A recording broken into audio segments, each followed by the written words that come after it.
नवरात्रीच्या या दिवसांत जर अचानक घरात किंवा घराच्या बाहेर ही लक्षणं दिसली तर समजून घ्या तुमच्या कुलदेवी स्वतः तुमच्यावर प्रसन्न झाल्या आहेत। आणि जेव्हा देवीची कृपा होते ना तेव्हा आयुष्य सोन्यासारखं उजळल्याशिवाय राहत नाही।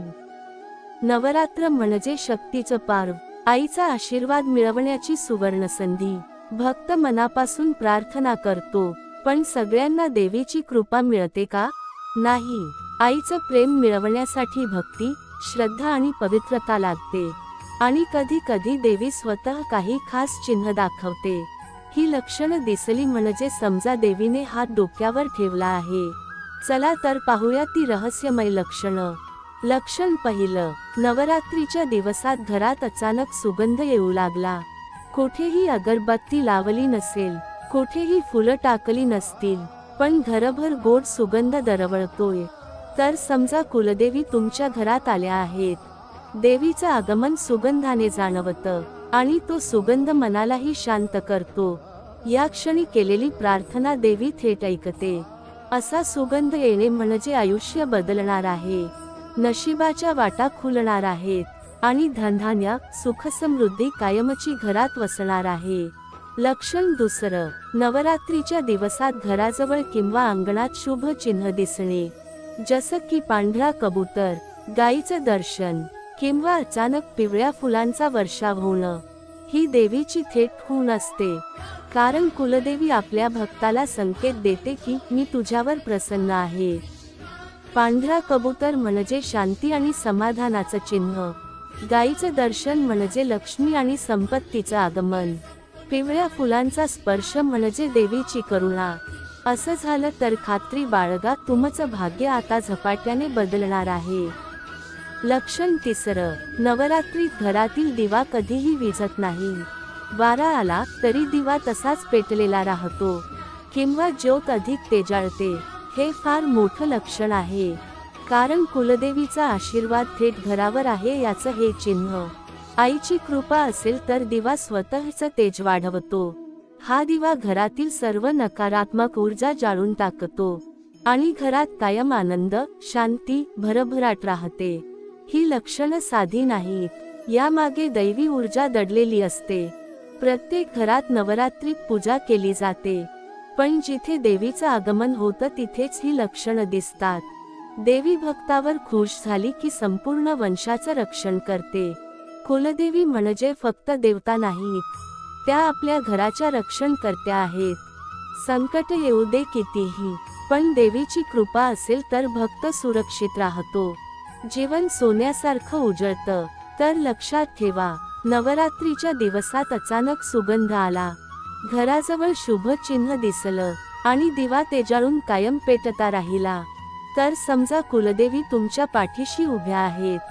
आता तुम्हाला कोणी थांबवू शकणार नाही। नशिबाचे दरवाजे उघडले आहेत आणि आयुष्य सोनं झालं आहे। नवरात्री फक्त उपवासाचा काळ नाही, हा देवीशी जोडण्याचा क्षण आहे। मनापासून प्रार्थना करा, भक्तीने पूजा करा आणि ही लक्षणं दिसली तर देवीच्या चरणी नतमस्तक व्हा, कारण त्या क्षणापासून तुमचं जीवन खऱ्या अर्थाने बदलायला सुरुवात झाली आहे। देवीची कृपा मिळाली म्हणजे तुमचं आयुष्य खऱ्या अर्थाने धन्य होतं।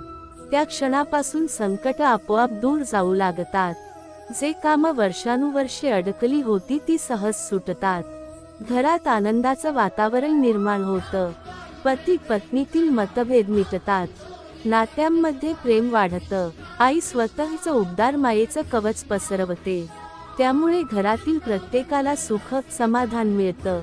देवी जेव्हा प्रसन्न होतात तेव्हा नशीब पालटतं, गरिबालाही संपत्ती लाभते, दुःखी माणसाला सुख मिळतं, आजारी व्यक्तीच्या तब्येतीत सुधारणा होते, मुलांचं शिक्षण, करिअर उज्ज्वल होतं आणि ज्यांच्या जीवनात अंधार भरला होता तिथेच प्रकाश उगवतो। कुलदेवी म्हणजे फक्त घराची रखवालदार नाही, त्या म्हणजे तुमच्या घरचं खऱ्या अर्थाने भाग्य। त्यांच्या कृपेने प्रत्येक दिशा उजळते आणि वाईट शक्तींना घरात प्रवेशही करता येत नाही। अनेकदा लोक विचारतात, देवी प्रसन्न झाल्या का हे कसं कळतं? तर उत्तर साधं आहे, देवी स्वतः संकेत देतात। कधी सुगंध, कधी शुभ चिन्ह, तर कधी दिव्याची ज्योत। या लक्षणांमधूनच देवीचा आशीर्वाद व्यक्त होतो। ही चिन्ह दिसली की भक्ताचं मन आपोआप भारावून जातं।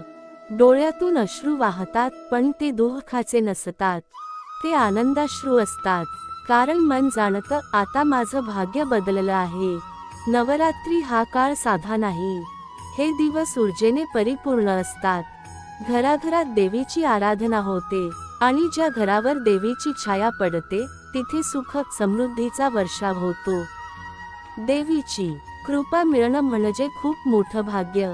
हे भाग्य प्रत्येकाला मिळत नाही, पण ज्यांना मिळतं त्यांचं जीवन सोन्यासारखं उजळतं। म्हणून या दिवसांत भक्तीने पूजा करा, प्रत्येक क्षण श्रद्धेने जगा, देवीसमोर मनापासून नतमस्तक व्हा। देवी आई आहे, ती कधीही आपल्या लेकराला रिकाम्या हाताने परत पाठवत नाही। मनातला विश्वास ठेवला की आई नक्की प्रसन्न होते, आणि प्रसन्न झाली की ती लक्षणं नक्की दिसतात। सुगंध, शुभचिन्ह आणि अखंड दिवा हे आईचे खरे आशीर्वाद आहेत। ते दिसले की भक्ताच्या पायाशी यश येऊन थांबतं, दुःखाचं सावट कायमचं नाहीसं होतं, आणि घरात कायमची समृद्धी नांदते।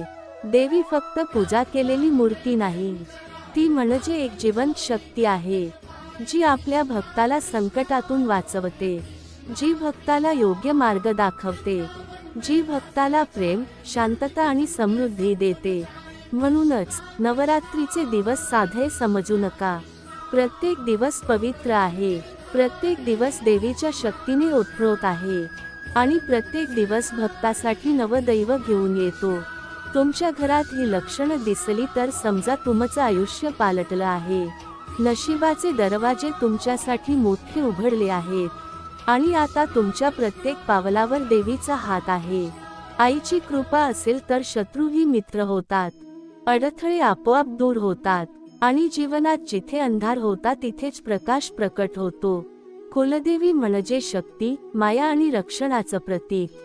त्या नेहमी आपल्या लेकरांच्या भल्यासाठी जागतात, म्हणून त्यांच्यावर विश्वास ठेवा, त्यांनी दिलेल्या संकेतांना दुर्लक्ष करू नका। या नवरात्रीत भक्तीने, श्रद्धेने त्यांची पूजा करा, मनातली प्रत्येक गोष्ट आईसमोर मांडा, आणि ती मनोभावे स्वीकारेल। जेव्हा आई प्रसन्न होते तेव्हा भक्ताचं जीवनच सोनं होतं। हे सोनं म्हणजे फक्त संपत्ती नाही, तर आनंद, प्रेम, आरोग्य आणि समाधानाचं सोनं आहे।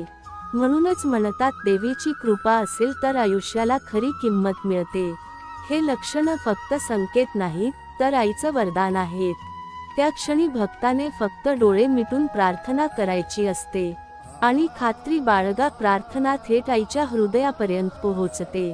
कारण आई आपल्या लेकराचं म्हणणं कधीही नाकारत नाही, आणि कुलदेवी तर प्रत्येकाच्या घरातलं खऱ्या अर्थाने मातेचं रूप आहेत। या दिवसांत ही लक्षणं दिसली तर जाणून घ्या, देवी स्वतः तुमच्याकडे आली आहे, ती तुमच्या मागे उभी आहे, आणि तुमच्या जीवनाला नवीन दिशा देत आहे।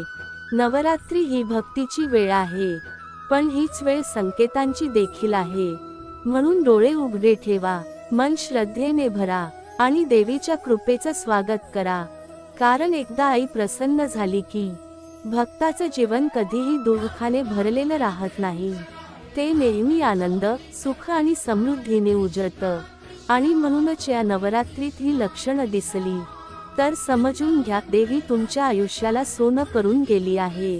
व्हिडिओ आवडल्यास लाईक, सबस्क्राईब करायला विसरू नका। कमेंटमध्ये लिहा, जय माता दी।